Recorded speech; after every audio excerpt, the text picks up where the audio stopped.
In this video, I'm going to show you how to share files and folders within your Google Drive. So I have opened up my Google Drive.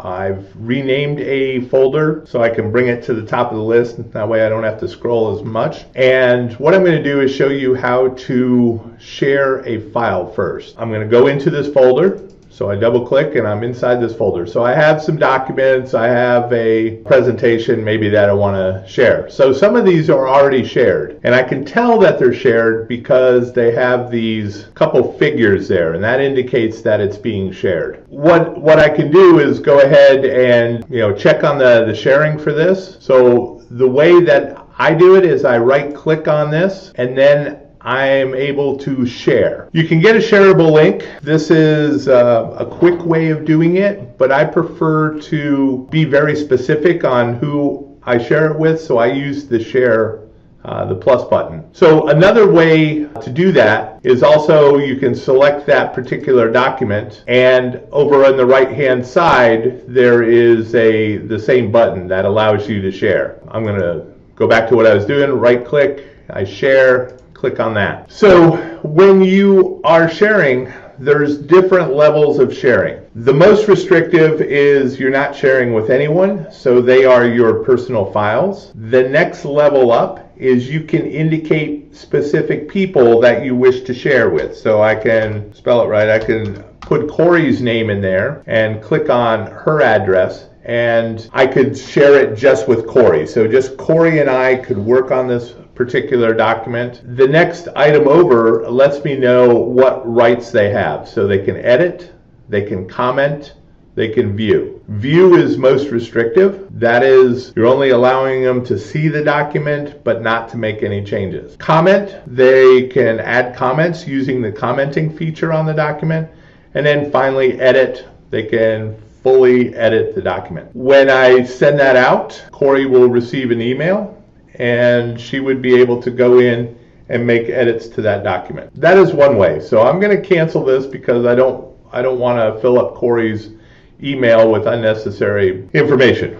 Okay, so that's number one. So let's do that again, but I'm going to share it with more people. So I would right click on it, I would click on share, and this time I'm going to use the advanced feature. So down in the bottom right hand corner, I click on advanced, and this gives me all the rights that I want to be able to see, and it lets me know who I'm sharing with and how I'm sharing it. And you always have this link, and this link can be handed out, and it's available to collaborators. So right now, who has access? It's private, only I can access it. So what I want to do is change that. So now we're going to walk through the different privileges that someone has. So the most restrictive is off, specific people. That means I would have to type in their email address and give them specific privileges to be able to do this. In most classroom settings, that's probably too restrictive. It may be necessary depending on what document you're working on. The next one is anyone at Jamestown Community College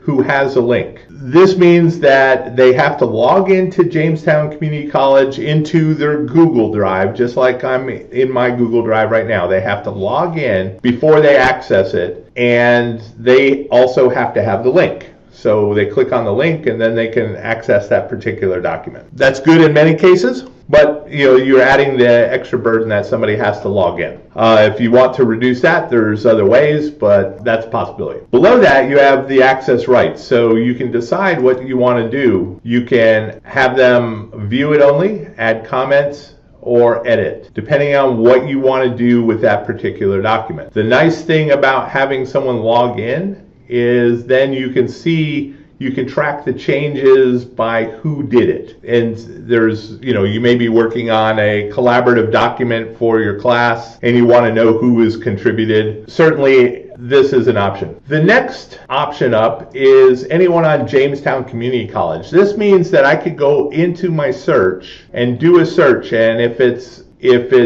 shared in this manner, I would be able to find that particular document. So being able to do a search. But it's restricted to people that are from Jamestown Community College. They have to log into their site. Once again, you can change what they can do on that particular document. The one that I typically use most is I share with anyone with the link. So I create a link and I put that link maybe in an email, or I put that link on Blackboard, and then anyone with the link can do something with that document. Once again, can they view it? Can they comment? Can they edit? And then finally, and I use this primarily for my OER documents that I want to share, let other people use, is public on the web. This means anyone can do a search, and if they find something in your document or your document name, they would be able to open it up. There's certainly reasons for that. Like I said, OER is a great reason. So if you're creating something dealing with OER and you put a Creative Commons license on it, you want people to be able to find it. So creating it public on the web is totally acceptable. I am going to, with this particular document,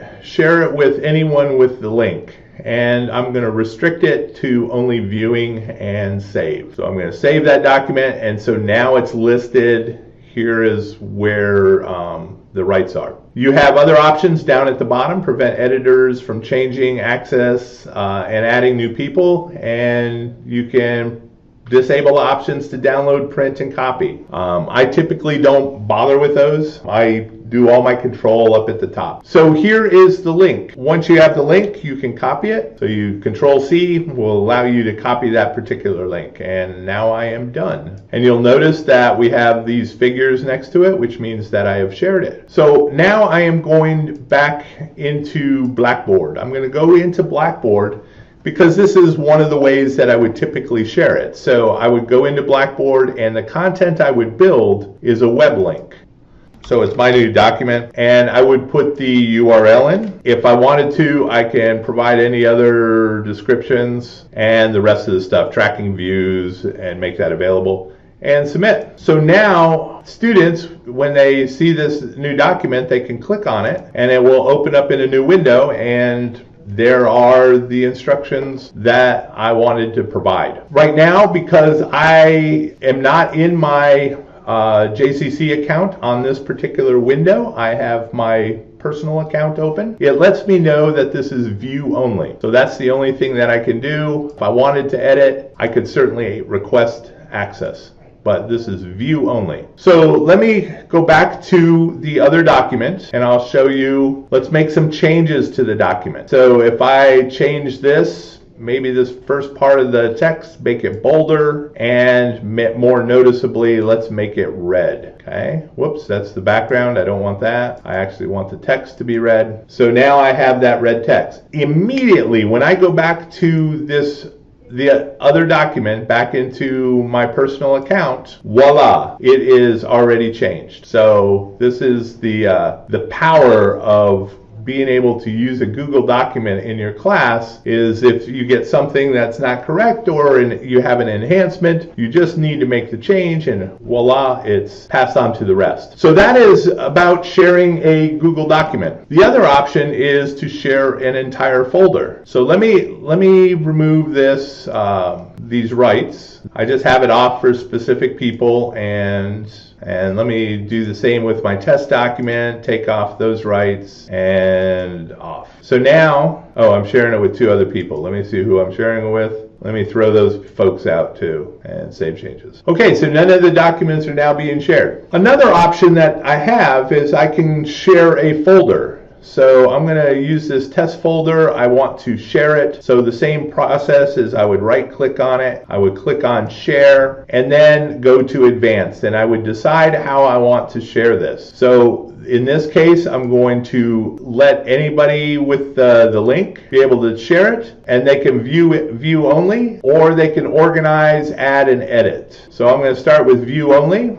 And done. So anybody can view this particular folder. So let me grab that link. I forgot to do that. And I can click on copy link. So now I have that. Let me go to Blackboard and set up a folder. So once again, because this is going to be a web link, and we're going to talk about you're accessing it through the web. So this is my test folder, and I will put the URL in, make all the other changes, and submit. So now I have a test folder, and so if I click on that from my I'm in my personal account. I click on that and it shows me all the documents in there that are available. And I lost one document. I'll find it, right? And you'll notice now that all these have sharing available to them. So why wasn't this one shared properly? Anyone with the link can view. Should be there. Just give it a refresh. So that means that if you share a whole folder, anytime you put something in that folder, you don't have to worry about putting individual permissions because it takes the attributes of the folder. So let's create a new document, and I'll click on new and a new Google document. Create and share. So the created item will have the same share permissions as the selected folder. Create and share. So this is my my new test document. Put it in the title, and I'll close that, and I have now my new test document. When I go back to my Google test folder and I refresh, there is my new test document. So I can click on that test folder, and now I have that new test document, and it's already being shared. It lets me know who the owner is. So that is how you go about sharing files and sharing folders. The big consideration is what privileges that you give and to how many people. So you can keep it very narrow, or you can share it out to the world. Same process works all the way through that.